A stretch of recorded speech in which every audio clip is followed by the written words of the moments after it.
Friends welcome back to my channel. तो आज के तुम्हारे জন্য আবারও একটা নতুন রেসিপি নিয়ে চলে এসেছি।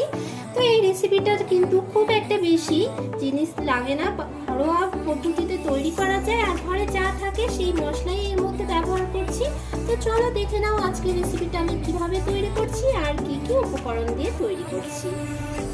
চাল পটল তৈরি করবার জন্য এখানে আমি 2 কাপ মতো চাল নিয়ে নিয়েছি, চিনি এত আর নিয়ে নিয়েছি 10-12টা পটল এরকম সুন্দর করে কেটে টুকরো করে নিয়েছি আর পটলগুলোকে খুব ভালো করে ধুয়ে নিয়েছি।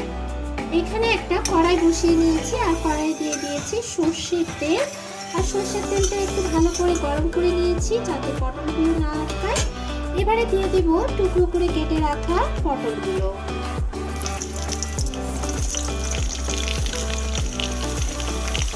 পটলগুলো গরম তেলে দিয়ে দিয়েছি। এবার কিছুক্ষণ সময় উল্টে পাল্টে হালকা ব্রাউন কালার করে পটলগুলোকে ভেজে নেব।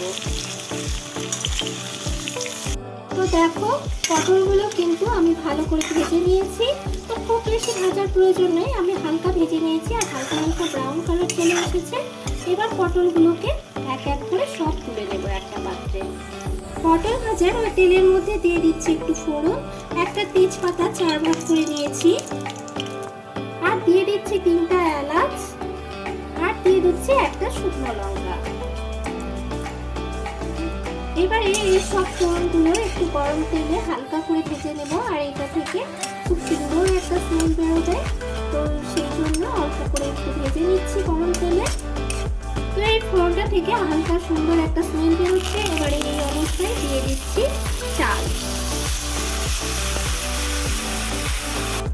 চিনি আতর চালটা চিনির সঙ্গে খুব ভালো করে একটু ভেজে নেব।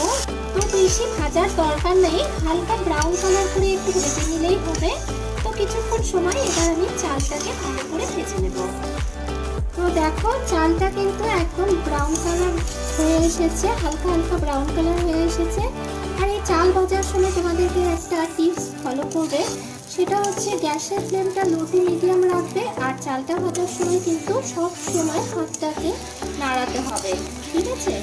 না হলে কিন্তু নিচে থেকে লেগে যাবে, এতে চালগুলো পোড়া পোড়া হয়ে যাবে আর কিন্তু একদম টেস্ট ভালো আসবে না।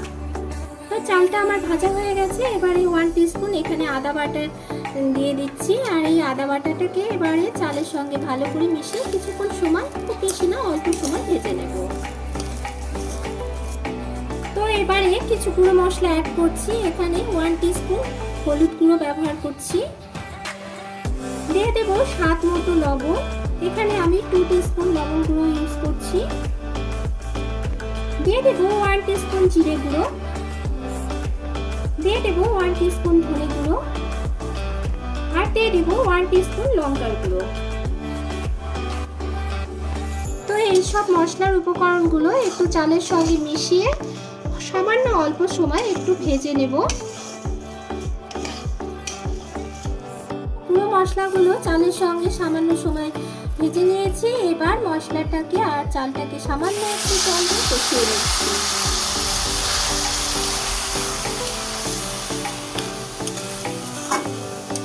তো আরও একটু জল লাগবে, আরও একটু জল এর মধ্যে অ্যাড করে দিচ্ছি। আর এই সময় কিন্তু আমি গরম জল ব্যবহার করছি। তো তোমরাও কিন্তু গরম জলটা ব্যবহার করলে মানে যে রেসিপি তৈরি করবে তার কিন্তু টেস্ট দ্বিগুণ হয়ে যায়। তো দেখো মশলাটাকে কিন্তু আমি চালের সঙ্গে খুব সুন্দর করে কষিয়ে নিয়েছি। এই সময় ভেজে রাখা পটলগুলো দিয়ে দেব। পটলগুলো দিয়ে দিয়েছি। এবারে চালের সঙ্গে একটু নাড়াচাড়া করে নেব।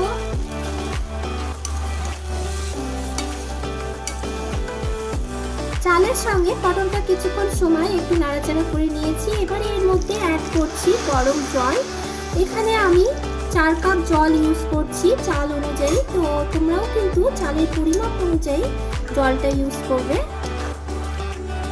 আরও কিছুটা আমাকে জল দিতে হবে। 400 গ্রাম চালের জন্য কিন্তু আমি 4 কাপ জল ইউজ করেছি। তো তোমরাও তোমাদের চালের পরিমাণ অনুযায়ী কিন্তু জলটা ইউজ করবে।